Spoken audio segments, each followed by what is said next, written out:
ఏంటి జ్యోత్స్న ఏం చేస్తున్నావు నువ్వు అని పారిజాతం అడిగేసరికి ఇదే కరెక్ట్ అని నాకు ఎంగేజ్మెంట్ నుంచి తప్పించుకోవాలంటే ఎంతకన్నా మార్గం లేదు. నేను వెళ్ళిపోయి వారం తర్వాత వస్తాను. జ్యోత్స్న ఏమైందో దాని అంతటికీ కారణం దీపే అని నువ్వు దీపం మీదకి తోసాయి అని అనేసరికి ఆగు జ్యోత్స్న అని చెప్పేసి అంటూ ఉంటుంది. నీకేమైనా బుర్ర పని చేస్తుందా? ఏమైనా అయితే అది నా మీదకి వస్తుందే అని అనేసరికి నీ మీదకి ఎందుకు వస్తుంది గ్రాని? ఎలాగో ఈ నిశ్చితార్థం చేయడం దీపకి ఇష్టం లేదు కాబట్టి దీప మీదకే వస్తుంది అని అనేసరికి మరీ వారం రోజులంటే నాకు నాకు భయమేస్తుంది అని పారిజాతం అనేసరికి అందరికీ కోపాలు తగ్గాలి కదా, అందరూ ఈ విషయాన్ని మర్చిపోవాలి కదా, అప్పుడు వస్తే సరిపోతుంది, వారం రోజులు పడుతుంది ఆ మాత్రం టైం అని అనేసరికి పారిజాతం టెన్షన్ పడుతూ ఉంటుంది. నేను కిడ్నాప్ అయ్యానన్న విషయం దీని అంతటికి దీపే అని చెప్పేసి అనుకుంటారు. ఇంతకు మించి మార్గం నాకు లేదు. అందరూ నా ఫోన్కి ఫోన్ చేస్తారు, నా ఫోన్ స్విచ్ ఆఫ్ వస్తుంది, ఆ విషయం కూడా దీపం మీదకే నెట్టేస్తారు. దీని అంతటికి కారణం దీపాన్ని మనం క్రియేట్ చేయాలంటే ఇది ఒకటే మార్గం. నేను ఈ ఎంగేజ్మెంట్ నుంచి తప్పించుకోవడానికి కూడా ఇది ఒకటే మార్గం గ్రాని, నువ్వు నన్ను ఆపకు అని చెప్పేసి అంటూ ఉంటుంది.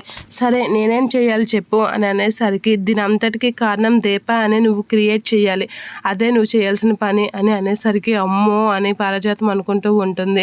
ఇక నేను ఇక్కడి నుంచి వెళ్ళిపోతాను అని చెప్పేసి అనేసి అక్కడి నుంచి అయితే వెళ్ళిపోతూ ఉంటుంది జ్యోత్స్న. అలా వెళ్ళిపోతున్న జ్యోత్స్న ఇది కరెక్ట్ కాదేమో, ఆగవే నాకు భయం వేస్తుంది, నాకు ఎందుకో చాలా కంగారుగా ఉంది, ఆగు జ్యోత్స్న అని చెప్పేసి చాలా దినగా ఆపుతూ ఉంటుంది. ఆపుగ్రాని ఇదే కరెక్ట్, నేను వెళ్ళిపోతాను అని చెప్పేసి అక్కడి నుంచి వెళ్ళిపోతూ ఉంటుంది. అలా వెళ్ళిపోతున్న జ్యోత్స్నను చూసి ఏంటిది ఇలాంటి నిర్ణయం తీసుకుంది, ఇప్పుడు నా పరిస్థితి ఏంటి అనేది అనుకుంటూ ఉంటుంది. ఇక జ్యోత్స్న అక్కడి నుంచి అయితే కారులోని వెళ్ళిపోతూ ఉంటుంది.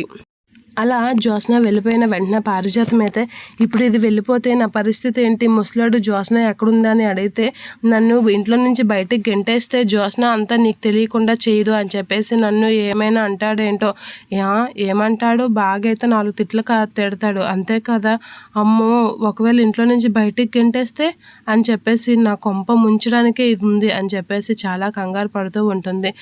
ఏడ్ చేస్తాం, గొప్ప గొప్పలే గాడిద కాలు పట్టుకున్నారు, నా మనవరాలు కోసం నా మొగుడు కాలు పట్టుకోవడం పెద్ద ఇదే, పట్టుకుందాం అని చెప్పేసి అనేస్తూ ఉంటుంది. అలా అంటూ సరేలే ఏదైతే అది అవుతుంది, ముందు నేను వెళ్ళి పడుకుంటా, తర్వాత రేపు జరగాల్సిన దాని గురించి ఆటోమేటిక్గా అప్పుడే ప్లాన్ చేసుకుని ఆలోచిస్తూ ఉంటా అని చెప్పేసి పారిజాతం మీద అనుకుంటూ కొంచెం టెన్షన్ పడుతూ ఉంటుంది జ్యోత్స్న చేసిన పనికి.